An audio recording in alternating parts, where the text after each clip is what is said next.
Number 24, the trait of intellectual autonomy. Blasting caps are made of HEI. Intellectual autonomy. Intellectual autonomy is the practice of thinking things through for yourself. Thinking requires a personal, honest effort, and no one can truly do it for you. It also takes a little time to ensure that you are indeed thinking things through for yourself.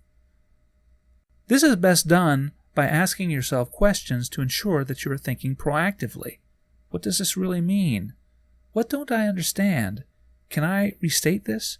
Do I really get this? Intellectual autonomy requires work. The opposite of intellectual autonomy is intellectual conformity.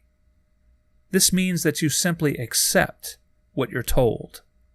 While doing this may actually be appropriate for many things, when it comes to learning something new or acquiring insight into a significant problem or making an important decision, intellectual conformity won't really do.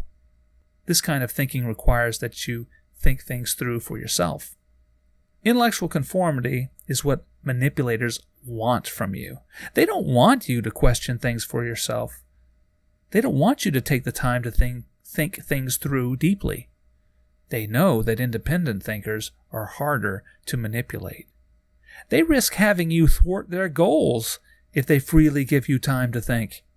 And manipulators may not be prepared to answer any thoughtful questions you might pose to them.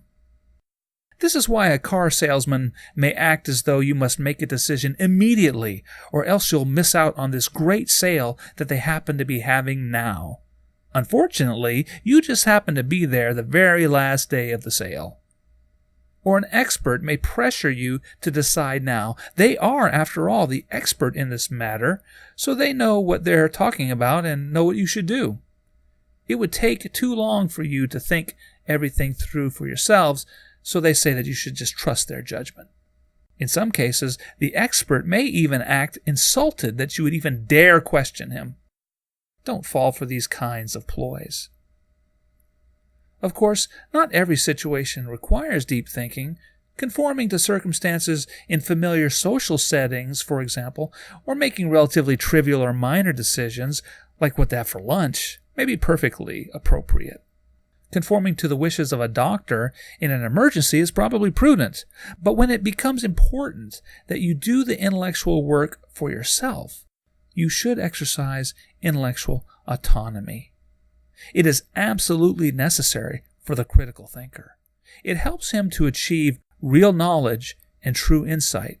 It helps her to achieve true criticality. Sophists don't want to give you the time to exercise your autonomy. Their goal is to get you to conform to what they want. They are unconcerned with what is best for you.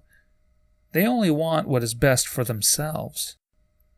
In the 25th presentation, we'll cover intellectual perseverance.